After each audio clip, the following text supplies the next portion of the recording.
Hi,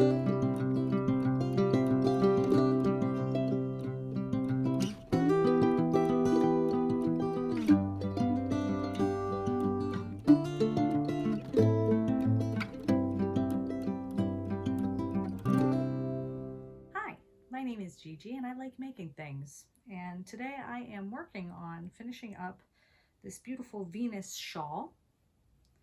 Ba, ba, ba. This is a pattern by Aoibhe Ni out of Ireland, I believe. And it is a version of Tunisian crochet, but if you've ever done traditional Tunisian crochet with like the really long hook, this pattern and several of her patterns are really cool because you don't need that super duper long hook and you still get this really beautiful lacy kind of woven looking. It's almost like knitting, yet it's crochet. And I really like Ebony's patterns. I've also done her pack scarf, which is a really nice one to start with if you've never used this style of crochet before. I kind of did that one first and then graduated up to Venus, which is something that she recommended actually.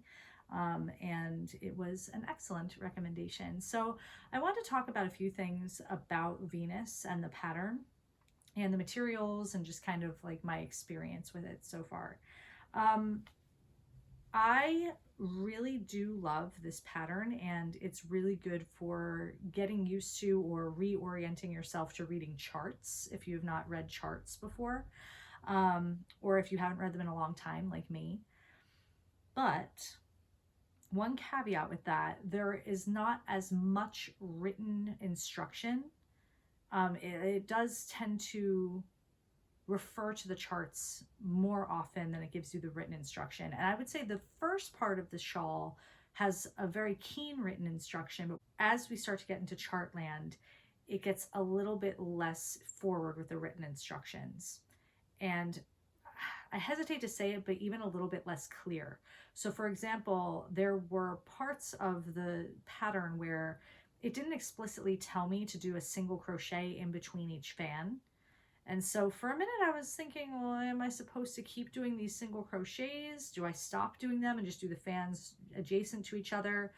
But then I read a little further in the pattern and saw that later I'm supposed to be crocheting into those single crochet stitches. So obviously I better put them in. And I don't know if maybe I was reading it incorrectly or I wasn't paying close enough attention. I've gone back and read it over a few times though, and I still feel like if it was my first time reading the pattern, I might get confused about that. So just kind of be aware that if you get into a spot in any pattern where you're not quite sure if something is or isn't supposed to be there, you can always look ahead in the pattern to try and get some clues and some context for that. And that really helped me out with this particular shawl. The other thing that kind of gussed me up a little bit was at one point, the pattern does instruct you to place a place marker into a 2 chain stitch that you do to show the middle of the row. But it never really mentions what to do with that chain stitch and the middle of the row. It doesn't really specify like, hey, here's why you put that place marker here. And because of that, I personally, something got kajingled along the way and I wound up doing what was supposed to align with that chain stitch just a little bit off to the right.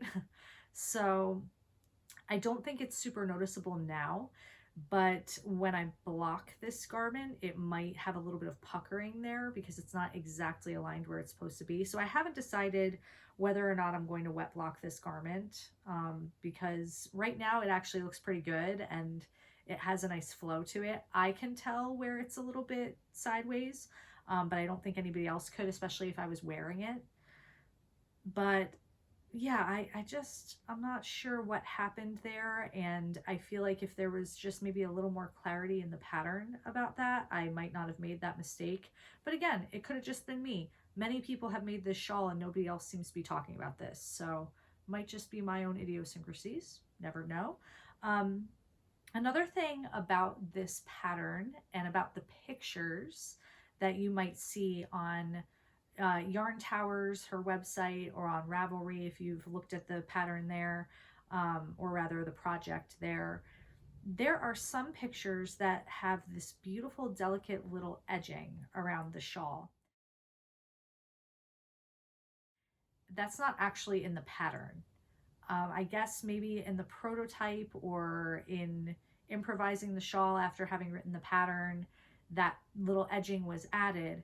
Now, the cool thing is that an edging that is very similar, if not the same, is on the pack scarf. So if you make that scarf, you kind of have a little key in to what that edging is. If I have adequate yarn left over, I'm going to try to do that edging because I really liked the way it looked and I didn't realize that it wasn't part of the pattern. The pattern just has, let me see if I can do this without ruining my stuff. The pattern just has the fans, the little cockle shells at the end, and it just stops with them, which is lovely. It looks very pretty and very neat, and I don't have a problem with that per se, but part of what I liked and what attracted me to the pattern was in that edging. So if I can, I'm going to try to kind of retro engineer that edging onto this shawl. We'll see how that works out. But I am on the last row of this shawl so far, and I really have enjoyed it. It's been very meditative. Once you get into how to do the simple Tunisian crochet stitches that she illustrates for you, it's not very difficult to memorize this pattern, I found. And I don't know, it had a really nice flow to it. One thing I will recommend is counting by the short rows when you're doing the fans, because the short row charts have a certain number of repeats in them. And if you keep track with one of these handy little guys or a pile of M&Ms that you eat down as you go to see how many you have left, which is another favorited technique of mine, then you can really keep track of where you are in the pattern. For example, in the row before this one, I was to repeat the B chart, which is a fan that has 8 repeats in it. I had to repeat that, I believe it was 7 times. So I knew overall I needed to do 56 short rows. So I kind of used this little counter to keep track of those short rows. And I knew that each one had 8 of them. So if I counted by 8s, I could keep myself on track and kind of make sure that I was on the right track. Just kind of make sure that I was going along with the pattern, I was where I was supposed to be. The other thing that can help with that is there's these little single crochet stitches that I mentioned before in between the fans. And as you go along, you're wanting to land in the middle of that for the next row of fans. It kind of gives it that offset look, that kind of like fan within 2 fans. So that's another way you can kind of gauge, am I where I'm supposed to be, or maybe has something gone a little bit off that I need to look back at. One thing that happened with me, and this is completely user error, when I first started my fans, I did an entire row along the top edge, which is not obviously where you want them to be. You want them to be along the increased edge. So I had to rip them all out. And this beautiful yarn, this is Chroma from Knitpicks. I like Knitpicks, and I really apologize if you're one of the people who is very against Knitpicks. I hear you, I understand your reasons, but they're in my budget and they have some really lovely yarns that I have worked with and enjoyed. And Chroma is one of them. And the thing about Chroma is it does have a little bit of fluff or a halo about it.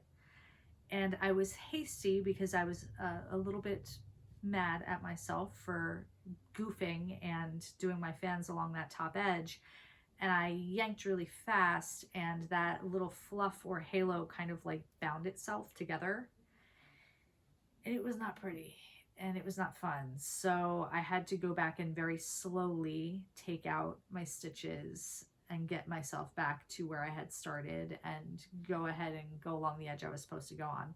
So be paying attention when you start this shawl of where you're turning your work and what side you're on, and make sure that you're where you're supposed to be. And if you use Chroma, which is a lovely yarn, do tink or frog slowly, because it will bind itself up on you, and I lost a little bit of yarn because of that, and that bummed me out. But overall, I'm a big fan of this pattern. I'm a big fan of this designer. I will link the pattern and the designer, Aoibhe Ni, and any kind of relevant links to this. She has several videos that have been really helpful for me in the construction of this shawl, so I'll link those too, just so that it's easier for you to find them if you want to make this pattern. But you know, I don't really have many complaints. And like I said, a lot of the things that went pear-shaped might have just been me. I might have been tired or just not really in my flow with crochet. It's been a little while, so I had to kind of get back into the swing of things. I think I'm going to make this pattern again in the future, probably with a multi-ply yarn. This is a single ply yarn, and I would like to see how it looks with something that's spun a little bit differently. If you're not sure what those things mean, a single ply yarn just means that there's one piece of roving here, whereas multiply is they're twisted together to make almost like a little rope shape. I would like to see what it looks like with a different workup of yarn. And I would like to see, if I do this again, where I might have gone awry as far as that center stitch goes, and see if it happens again. And if it does, you know, maybe it's worth looking into.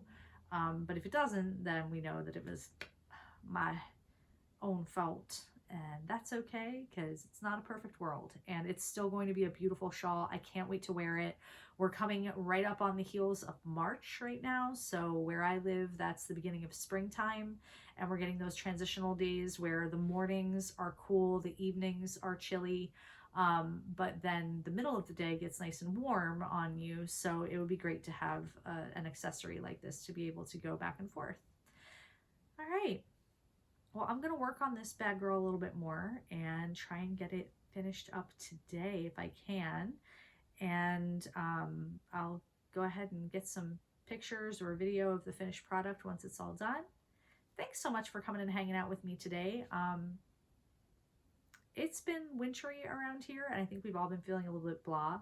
So find yourself something fun to make, whether that be a shawl or homemade pasta or a finger painting. You know, do something a little bit creative if you can, just for 5 minutes. It'll help you feel a little bit better. Okay. Well, thanks again for watching, and hopefully I will see you soon. Bye.